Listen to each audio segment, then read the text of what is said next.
कोरापुट को आपको स्वागत करुछु। कोरापुट रे वर्तमान दक्षता विकास रो एक धारा आरंभ होईची हेयर एवं गिफ्ट पासिंग गिफ्ट्स तबे तार हमर जो वरिष्ठ सीनियर मैनेजर आछंती तांको हमें पचारिबा एवं ए प्रोजेक्ट विषय जानिबा चाहबा। भाई आपनकर संपूर्ण परिचय टिके नमस्कार। मो ना गौतम आर्यभूषण, मो सीनियर मैनेजर अछि पासिंग गिफ्ट्स अनुष्ठान। पासिंग गिफ्ट्स अनुष्ठान हेफर इंटरनेशनल भारतीय अनुष्ठान एवं आमे कोरापुट रे गोटे प्रोजेक्ट आरंभ करिछु जोटा कहछु women entrepreneur for women entrepreneur, जो महिला उद्योगी मानकु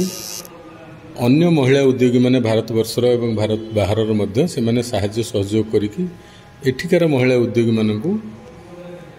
केमती स्वावलंबी करिवे एवं सेमानकर जीविका जीवन में केमती उन्नति आनी परिवे से विषय आम प्रोजेक्ट करिछु एवं 4टा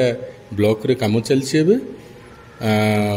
लक्ष्मीपुर, पट्टांगी, सेमलीगुड़ा एवं नंदपुर रे एवं 4टी ब्लॉक रे 4टी एफपीओ सहित आम काम करछु। जो 10 कॉर्नर येटा कोन हमर जो 12 कॉर्नरस्टोन एक्चुअली 12 कॉर्नरस्टोन होछि हमर वैल्यूज एंड प्रिंसिपल्स हम ताको कहू। हेफर इंटरनेशनल 19टी देश रे काम करछु आजिका डेट रे एवं ए जो 12टी आधारशिला बा जो कॉर्नरस्टोन्स अच्छी एटा प्रत्येक देश रे आमे एइथरे अनुप्राणित होइके काम करू एवं हेफर रो कोर प्रिंसिपल हिसाब रे एको आमे भाबू। तो ये जो 12टी आधारशिला जो रही से आधारशिला होची हमर काम करिवार मूल मंत्र, जो थरे आमे सोशल कैपिटल जो आमे कहूछु जे समाज रे थिबा लोक मानकर सामाजिक एवं चारित्रिक विकास हवा एकांत जरूरी। केवल बिजनेस बा व्यापार वाणिज्य करदेले संपूर्ण नहब नहीं प्रोजेक्ट सेमानकर सामाजिक स्तर रे पारिवारिक स्तर रे सेमानकर केमती बौद्धिक उन्नति हबो ता पई आमे सदा चेष्टा करू एवं से जो 12टी आधारशिला होची सेई सामाजिक ग्रोथ रो मूल मंत्र जोटा आधारशिला 12टी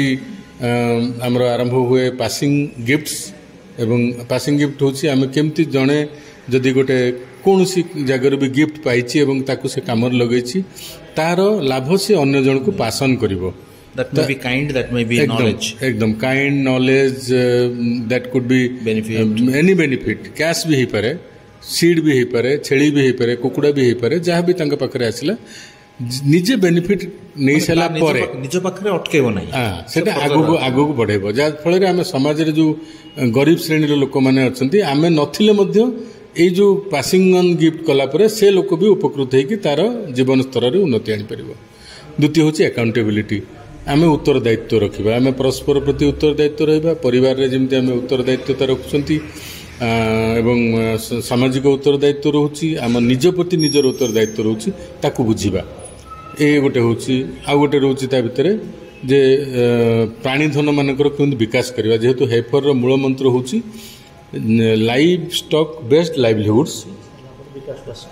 लाइव स्टॉक बेस्ड लाइवलीहुड्स रे आमे आरंभ करिछु पृथ्वी सारा काम, जो थरे आमे छेली, कुकुड़ा, गाई, मेंढा, घुसुरी एई भली एनिमल को नेकी केमति लोक माने चाष करिकि सेमानकर इकोनॉमिक डेवलपमेंट हबो से विषय करू। तो से प्राणीधन को केमति आमे प्रॉपर्ली मेंटेन करिबा, सेमान को केमति माने तांकर सुस्थता रक्षा करबा ता ऊपर मध्य एटा गोटे आधारशिला हमर अछि। आ गोटे आधारशिला सेमति अछि हमर जे जेंडर जस्टिस, माँ मान को उपयुक्त सम्मान, महिला मान को उपयुक्त स्थान परिवार रे केमति दिया ही परिबो ता विषय भी आम करूँ। आ गोटे हूँ सोशल जस्टिस, सामाजिक साम्यता विषय आम कहूँ जे समाज रे समस्ते समान, नारी पुरुष समान, उच्च नीच समान, जातिभेद किछि नाही, कौन सी धर्म ऊपर नुह कि कौन सी धर्म तले नुह, एमती गोटे हूँ स्पिरिचुअलिटी, आम केमती समाज रे से जो आध्यात्मिकता को केमती विकास करेबा। आध्यात्मिकता ता केवल जे धर्म बा कौन सी ठाकुर महादेव नुहंती, आध्यात्मिकता होची निज भितर जो स्पिरिचुअल स्पिरिट अच्छी ताकू केमती इनक्रीज करिबा, समस्त प्रति समान भाव आनिबा, समस्त प्रति भल पाइबा आनिबा, समाज प्रति भल पाइबा आनिबा, एई भली गोटे होची एई भली ए सब माध्यम रे से माने निज जो काम करूचंती ताकू आउट के एनहांस करिबा। एवं ए जो आधारशिला गोटे नुवा जिंस किछि नुह, आधारशिला आमे निजे दैनंदिन आम घरे करछन। गोटे होची धरंतु अकाउंटेबिलिटी, गोटे हूँ परिवार भितर भावर आदान प्रदान आम कौन करूना कि आम आम बापा मान एकदम गोटे फ्रेम रे पशिला आम जो डिसीजन नौ कलेक्टिव डिसीजन नौ तो से उत्तरदायित्वटा अच्छी भाईर कौन रोल भौणीर कौन रोल मार कौन रोल बापार कौन रोल तो सहीटा को आम गोटे फ्रेम रे पकई दीचु सो दैट एम माध्यम जो महिला मैंने आज तालीमटा नेले कौन आप देखुं केमती आगे आमर ये जो ट्रेनिंगटा होता है टीओटी थिला ट्रेनिंग ऑफ ट्रेनर्स तो यहाँ प्रथम सोपान ट्रेनिंग ऑफ ट्रेनर या रिफ्रेशर ट्रेनिंग हुए तो आम प्रथम सोपान 6 मास पर मिनिमम आम आउ थे टेस्ट कर देखु जहाँ आम शिक्षा देते सेटारे कौन इम्पैक्ट पड़ा लोक मैंने कौन ताको कले आम आशा करूँ जेहेतु एम बोर्ड ऑफ डायरेक्टर बा प्रमोटर अच्छा एपीओ मानकर से एपीओ रे एम जाकि नेक्स्ट लेवल मीटिंगटा देवे कैपेसिटी बिल्ड करेंगे और अन्य मेंबर माने आमर गोटे गोटे एपीओ 500-600 मेंबर अच्छा तो अन्य मेंबर माने ये जिनस अनुप्राणित हूँ